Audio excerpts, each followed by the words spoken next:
Ang lulutuin natin ngayon ay pork chop, fried pork chop. So, simulan na natin. Tanggalan muna natin ng balat yung pork chop. Yung isa pa, tanggalan natin. Yan. At pagkatapos tanggalan, mamartilyuhin natin para malambot ang ating pork chop, para ganahan naman tayo sa pagkain ng malambot na pork chop.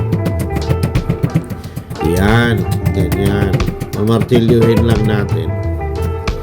Tapos yung isa pa, mamartilyuhin din natin para lumambot din, para hindi matanggal yung ipin natin sa pagkain ng pork chop. Yan, ganyan.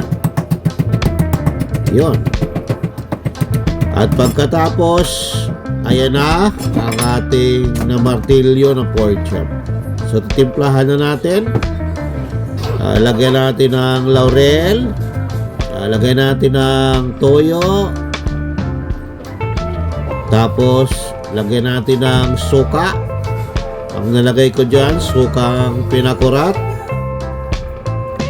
Lagyan natin ng black pepper. Tapos, lagyan natin ng MSG. At pagkatapos, lagyan natin ng barbecue marinade ang ating pork chop. At halo-haloin lang natin, himas-himasin ang ating pork chop. Ganyan. Himas-himasin lang natin para manuot ang lasa sa ating pork chop ng ating marinade. Yan, ganyan. Himas lang ng himas. Himas lang ng himas. Hihimasin natin ang maigi para manuot ang lasa sa ating pork chop. Ganyan. Himas-himasin lang natin ang maigi. Yun.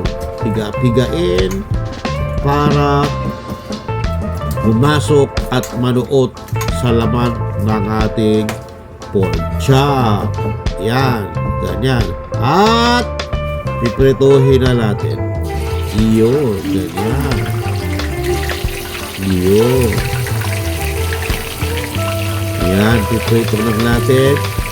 At pagkatapos, babalik na rin na natin. Yan. Yan. Yan. Wow. Parang masarap na yan At pagkatapos ng isang araw, yan, luto na ang ating pork chop. At atin na ito hahanguin. Yan. Ganyan, ganyan ang ating lutong pork chop. Yun. Kaya't kainan na!